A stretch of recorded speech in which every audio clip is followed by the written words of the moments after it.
Punjabi Tribune today संपादकीय dictation speed 85 to 100 plus be ready start.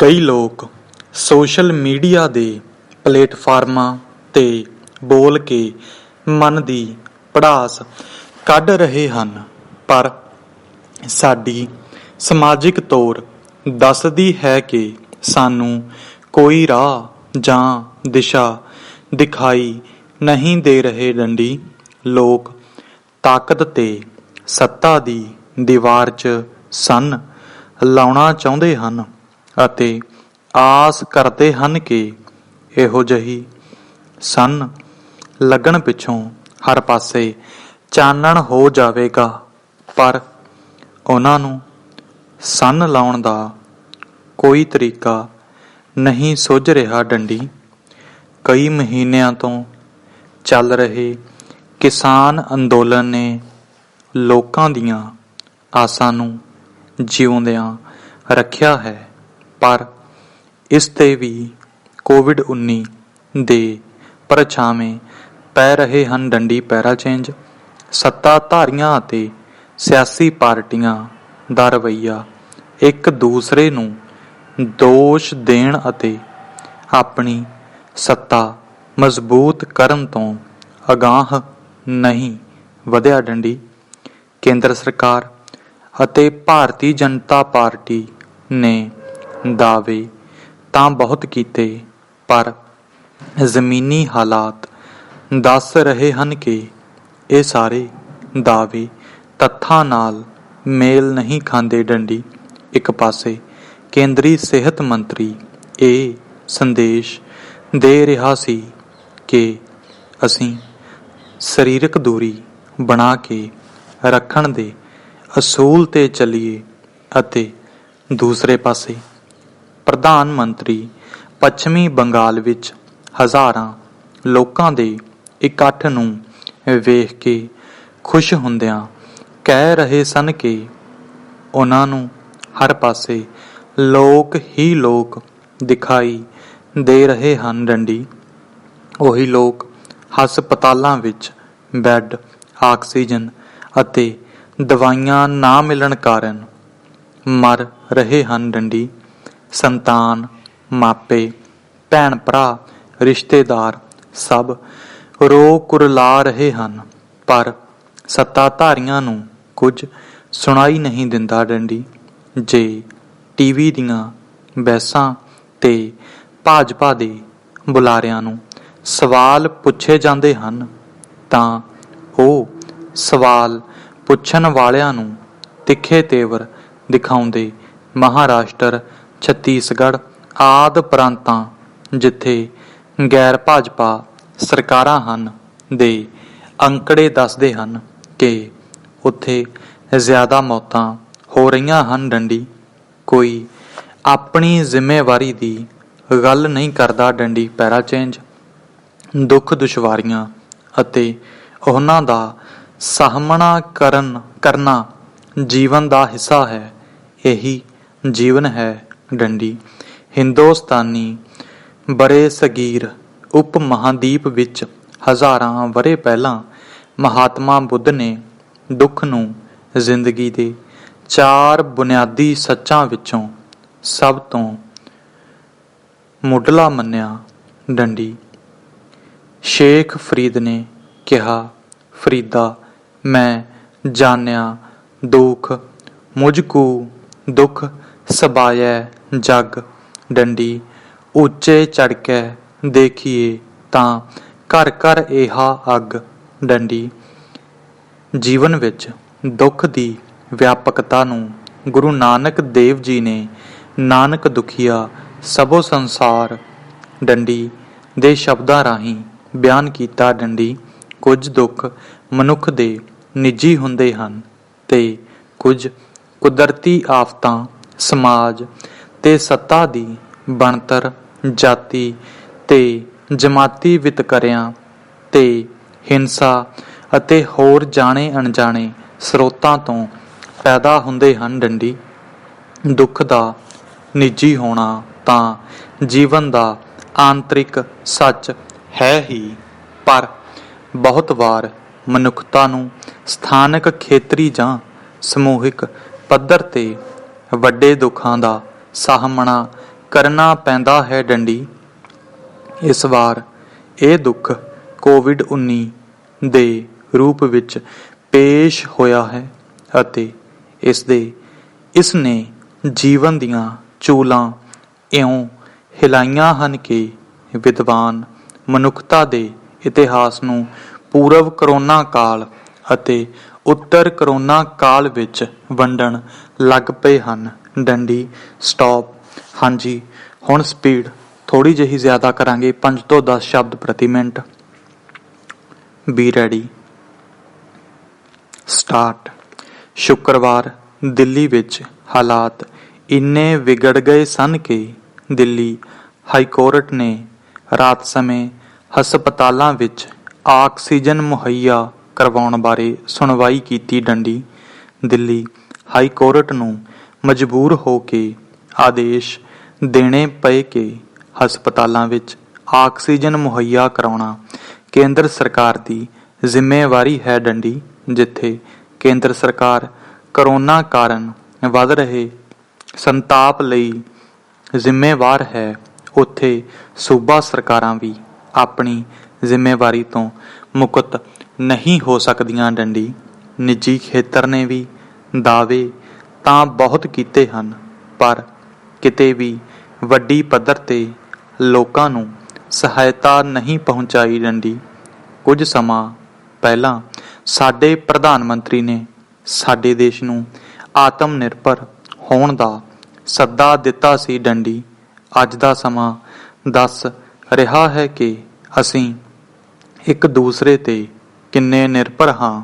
ਦੇਸ਼ਾਂ, ਸੂਬਿਆਂ, ਸ਼ਹਿਰਾਂ, ਪਿੰਡਾਂ, ਕਸਬਿਆਂ, ਗਲੀ ਗੁਆਂਢ ਅਤੇ ਨਿੱਜੀ ਭਾਵ ਹਰ ਪੱਧਰ 'ਤੇ। ਡੰਡੀ, ਪੈਰਾ ਚੇਂਜ। ਦੁੱਖਾਂ ਤੇ ਚੁਣੌਤੀਆਂ ਭਰੇ ਇਸ ਸਮੇਂ ਵਿੱਚ ਮਨੁੱਖ ਕੋਲ ਆਪਣੀਆਂ ਭਾਈਚਾਰਕ ਸਾਂਝਾਂ ਮਜ਼ਬੂਤ ਕਰਨ ਤੋਂ ਬਿਨਾਂ ਕੋਈ ਚਾਰਾ ਨਹੀਂ। ਡੰਡੀ, ਬੰਦਾ ਹੀ ਬੰਦੇ ਦਾ ਦਾਰੂ ਹੈ। ਡੰਡੀ, ਇਹ ਸਮਾਂ ਉਹਨਾਂ ਵਿਚਾਰਧਾਰਾਵਾਂ ਵਿਰੁੱਧ ਸੋਚਣ ਅਤੇ ਲੜਨ ਦਾ ਸਮਾਂ ਵੀ ਹੈ ਜੋ ਮਨੁੱਖ ਨੂੰ ਨਸਲਾਂ, ਧਰਮਾਂ, ਰੰਗਾਂ, ਜਾਤਾਂ ਅਤੇ ਹੋਰ ਸੌੜੀ ਸੋਚ ਦੇ ਪੈਮਾਨਿਆਂ ਰਾਹੀਂ ਵੰਡਦੀਆਂ ਹਨ। ਡੰਡੀ, ਮਨੁੱਖ ਸਦੀਆਂ ਤੋਂ ਸਾਂਝੀਵਾਲਤਾ ਦਾ ਪੈਗਾਮ ਸੁਣਦਾ ਅਤੇ ਸੁਣਾਉਂਦਾ ਆਇਆ ਹੈ, ਪਰ ਇਹ ਕੋਈ ਨਹੀਂ ਜਾਣਦਾ ਕਿ ਇਸ ਪੈਗਾਮ ਨੂੰ ਆਤਮਸਾਤ ਕਰਨ ਲਈ ਮਨੁੱਖ ਨੂੰ ਹੋਰ ਕਿੰਨੀਆਂ ਸਦੀਆਂ ਦਾ ਪੈਂਡਾ ਤੈਅ ਕਰਨਾ ਪਵੇਗਾ। ਡੰਡੀ, ਪੈਰਾ ਚੇਂਜ।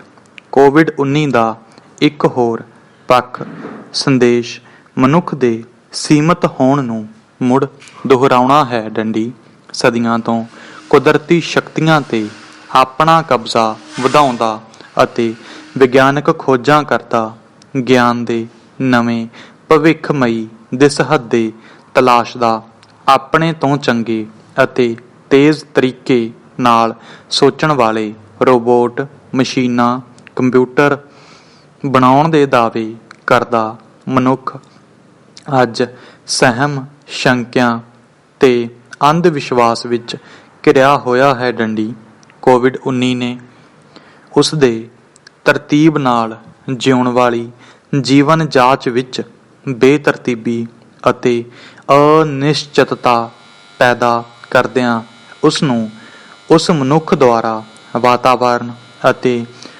ਕੁਦਰਤ ਦੇ ਖਜ਼ਾਨਿਆਂ 'ਤੇ ਕੀਤੇ ਲਾਲਚ ਭਰੇ ਹਮਲਿਆਂ ਬਾਰੇ ਚੇਤਨ ਕਰਾਇਆ ਹੈ। ਡੰਡੀ, ਲਾਲਚ ਵਿੱਚ ਮਨੁੱਖ ਨਾ ਸਿਰਫ ਮਨੁੱਖਤਾ ਦੇ ਰਾਹ ਤੋਂ ਹੀ ਥਿੜਕਦਾ ਹੈ, ਸਗੋਂ ਧਾਰਮਿਕ ਅਕੀਦਿਆਂ ਜਿਹੜੇ ਵੱਖ-ਵੱਖ ਤਰੀਕਿਆਂ ਨਾਲ ਉਸ ਮਾਇਆ ਧਨ ਦੇ ਜਾਲ ਤੋਂ ਮੁਕਤ ਹੋਣ ਲਈ ਸੰਦੇਸ਼ ਦਿੰਦੇ ਹਨ, ਤੋਂ ਵੀ ਭਟਕ ਜਾਂਦਾ ਹੈ।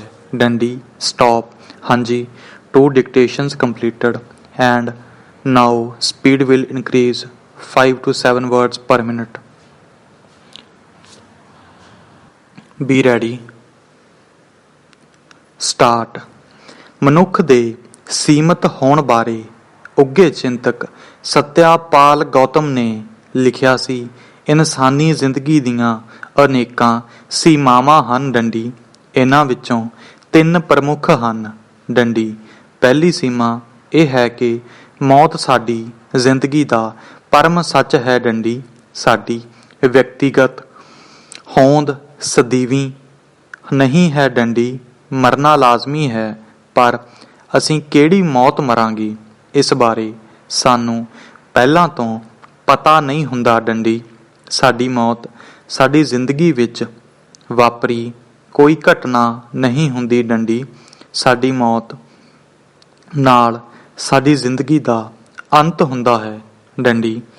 ਕਿਸੇ ਦਾ ਵੀ ਅਚਾਨਕ ਮਾਰੇ ਜਾਣਾ ਜਾਂ ਮਰ ਜਾਣਾ ਉਸਦੇ ਪਿਆਰਿਆਂ ਦੀ ਜ਼ਿੰਦਗੀ 'ਚ ਸੋਗ ਤੇ ਕਸ਼ਟ ਲਿਆਉਂਦਾ ਹੈ ਡੰਡੀ। ਸਾਡੀ ਦੂਜੀ ਸੀਮਾ ਸਾਡੇ ਗਿਆਨ ਦਾ ਹਮੇਸ਼ਾ ਸੀਮਤ ਅਤੇ ਅਧੂਰੇ ਹੋਣਾ ਹੈ ਡੰਡੀ। ਅਸੀਂ ਕੁਦਰਤ ਅਤੇ ਆਪਣੇ ਆਲੇ ਦੁਆਲੇ ਤੇ ਆਪਣੇ ਆਪ ਨੂੰ ਕਦੀ ਵੀ ਪੂਰਾ ਜਾਣ ਸਮਝ ਨਹੀਂ ਸਕਦੇ ਡੰਡੀ। ਅਧੂਰੀ ਕੱਚੀ ਪੱਕੀ ਸਮਝ ਕਾਰਨ ਅਸੀਂ ਅਕਸਰ ਗਲਤੀਆਂ ਕਰਦੇ ਹਾਂ ਅਤੇ ਉਹਨਾਂ ਦੇ ਨਤੀਜੇ ਭੋਗਦੇ ਹਾਂ ਡੰਡੀ। ਸਾਡੀ ਤੀਜੀ ਸੀਮਾ ਇਹ ਹੈ ਕਿ ਅਸੀਂ ਸਰਬ ਸ਼ਕਤੀਮਾਨ ਨਹੀਂ ਹਾਂ ਅਤੇ ਇਸ ਕਾਰਨ ਸਾਡੀਆਂ ਸਾਰੀਆਂ ਇੱਛਾਵਾਂ, ਉਮੰਗਾਂ ਤੇ ਖਾਹਿਸ਼ਾਂ ਕਦੇ ਵੀ ਪੂਰੀਆਂ ਨਹੀਂ ਹੋ ਸਕਦੀਆਂ ਡੰਡੀ।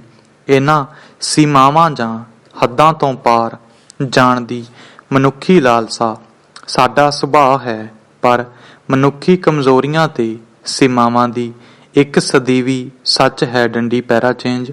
ਗੁਰੂ ਅਰਜਨ ਦੇਵ ਜੀ ਦੇ ਕਥਨ ਅਨੁਸਾਰ ਇਹ ਦੁਨੀਆ ਮੰਝ ਵਿਸੂਲਾ ਬਾਗ ਹੈ, ਭਾਵ ਇਹ ਧਰਤੀ ਤੇ ਮਨੁੱਖ ਦੇ ਲਾਲਚ ਕਾਰਨ ਵਿਉ ਵਿਸ ਜ਼ਹਿਰ ਭਰਿਆ ਬਾਗ ਲੱਗਿਆ ਹੋਇਆ ਹੈ ਡੰਡੀ। ਇਸ ਲਾਲਚ ਦੇ ਵਿਰੁੱਧ ਲੜਾਈ ਹੀ ਮਨੁੱਖ ਦੀ ਮਨੁੱਖ ਬਣਨ ਦੀ ਲੜਾਈ ਹੈ ਡੰਡੀ। ਅੱਜ ਜਦੋਂ ਅਸੀਂ ਕੋਵਿਡ-19 ਵਿਰੁੱਧ ਲੜ ਰਹੇ ਹਾਂ ਤਾਂ ਅਸੀਂ ਮਨੁੱਖਤਾ ਨੂੰ ਵੰਡਣ ਦੀਆਂ ਕੋਸ਼ਿਸ਼ਾਂ ਦੇ ਵਿਰੁੱਧ ਵੀ ਲੜ ਰਹੇ ਹਾਂ ਡੰਡੀ। ਇਹ ਭੈਣ ਭਰਾਵਾਂ ਦਾ ਹੱਥ ਫੜਨ ਅਤੇ ਇੱਕ ਦੂਸਰੇ ਦਾ ਦੁੱਖ ਦਰਦ ਵੰਡਾਉਣ ਦਾ ਵੇਲਾ ਹੈ ਡੰਡੀ। ਲੋੜ ਸਮੇਂ ਉਹਨਾਂ ਕੋਲ ਪਹੁੰਚਣ ਦਾ ਵੇਲਾ ਹੈ ਡੰਡੀ। ਮਨੁੱਖਤਾ ਅਜਿਹੇ ਸਮਿਆਂ ਵਿੱਚੋਂ ਲੰਘਦੀ ਅਤੇ ਅਮਨੁੱਖਤਾ ਦੇ ਰੁਝਾਨਾਂ ਨੂੰ ਹਰਾਉਂਦੀ ਆਈ ਹੈ ਡੰਡੀ। ਪੈਰਾ ਚੇਂਜ। ਕੋਵਿਡ-19 ਦੌਰਾਨ ਇੰਗਲੈਂਡ ਦਾ ਤਜਰਬਾ ਦੱਸਦਾ ਹੈ ਕਿ ਉਹ ਦਸੰਬਰ 2020 ਵਿੱਚ ਅਜਿਹੇ ਸਮੇਂ 'ਚੋਂ ਗੁਜ਼ਰੇ ਹਨ ਜਿਸ ਤਰ੍ਹਾਂ ਦਾ ਹੁਣ ਸਾਡੇ ਸਾਹਮਣੇ ਹੈ ਡੰਡੀ। ਉਹਨਾਂ ਦੀ ਵਸੋਂ ਘੱਟ ਹੈ ਅਤੇ ਸਿਹਤ ਸੰਭਾਲ ਪ੍ਰਬੰਧ ਸਾਡੇ ਨਾਲੋਂ ਕਿਤੇ ਬਿਹਤਰ ਅਤੇ ਜਨਤਕ ਖੇਤਰ ਵਿੱਚ ਹਨ ਡੰਡੀ। ਮਾਹਿਰਾਂ ਦੇ ਅੰਦਾਜ਼ਿਆਂ ਅਨੁਸਾਰ ਸਾਨੂੰ ਇਸ ਸੰਕਟ ਵਿੱਚੋਂ ਬਾਹਰ ਨਿਕਲਣ ਲਈ ਕੁਝ ਸਮਾਂ ਲੱਗੇਗਾ ਡੰਡੀ। ਸਾਡੇ ਸਾਰਿਆਂ ਲਈ ਚੁਣੌਤੀ ਹੈ ਕਿ ਨਕਾਰਾਤਮਕ ਰੁਝਾਨਾਂ ਵਿਰੁੱਧ ਲੜਦੇ ਹੋਏ ਅਸੀਂ ਇਸ ਵਿਪਤਾ ਦਾ ਸਾਹਮਣਾ ਇਕੱਠੇ ਹੋ ਕੇ ਕਰੀਏ ਡੰਡੀ। ਇਹੀ ਸਮਾਂ ਹੈ ਕਿ ਕੇਂਦਰ ਸਰਕਾਰ ਕਿਸਾਨ ਜਥੇਬੰਦੀਆਂ ਦੀਆਂ ਮੰਗਾਂ ਮੰਨ ਕੇ ਲੋਕ ਪੱਖੀ ਕਦਮ ਚੁੱਕਣ ਦੀ ਸਦਭਾਵਨਾ ਦਿਖਾਏ ਡੰਡੀ। ਇਸ ਅੰਦੋਲਨ ਵਿੱਚ ਸੈਂਕੜੇ ਬੇਸ਼ਕੀਮਤੀ ਜਾਨਾਂ ਗਈਆਂ ਹਨ ਡੰਡੀ। ਇਹ ਵੇਲਾ ਸਮੱਸਿਆਵਾਂ ਨੂੰ ਸੁਲਝਾਉਣ ਅਤੇ ਸਮਾਜਿਕ ਸਮਤਾ ਤੇ ਏਕਤਾ ਵੱਲ ਵਧਣ ਦਾ ਸਮਾਂ ਹੈ, ਨਾ ਕਿ ਆਪਸੀ ਕੁੜੱਤਣ ਅਤੇ ਟਕਰਾਓ ਵਧਾਉਣ ਦਾ ਡੰਡੀ। ਸਾਡਾ ਸਮੂਹਿਕ ਇਮਤਿਹਾਨ ਹੋ ਰਿਹਾ ਹੈ ਡੰਡੀ। ਸਾਨੂੰ ਡਰ ਤੇ ਸਹਿਮ ਦੇ ਨਾਲ ਨਾਲ ਵੱਧ ਰਹੀ ਉਦਾਸੀ ਅਤੇ ਉਪਰਾਮਤਾ ਨਾਲ ਵੀ ਲੜਨਾ ਪੈਣਾ ਹੈ ਡੰਡੀ। ਸਮਾਂ ਮੰਗ ਕਰਦਾ ਹੈ ਕਿ ਕੇਂਦਰ ਤੇ ਸੂਬਾ ਸਰਕਾਰਾਂ, ਸਥਾਨਿਕ ਸੰਸਥਾਵਾਂ, ਜਨਤਕ ਜਥੇਬੰਦੀਆਂ, NGO, ਧਾਰਮਿਕ ਸੰਸਥਾਵਾਂ ਸਭ ਕੋਵਿਡ-19 ਨਾਲ ਲੜਨ ਲਈ ਸਾਂਝਾ ਮੁਹਾਜ਼ ਬਣਾਉਣ ਡੰਡੀ। ਕੇਂਦਰ ਸਰਕਾਰ ਨੂੰ ਇਸ ਵਿੱਚ ਮੋਹਰੀ ਭੂਮਿਕਾ ਨਿਭਾਉਂਦਿਆਂ ਪਾਰਦਰਸ਼ਤਾ ਨਾਲ ਕੰਮ ਕਰਨ ਦੀ ਜ਼ਰੂਰਤ ਹੈ ਡੰਡੀ। ਸਟਾਪ।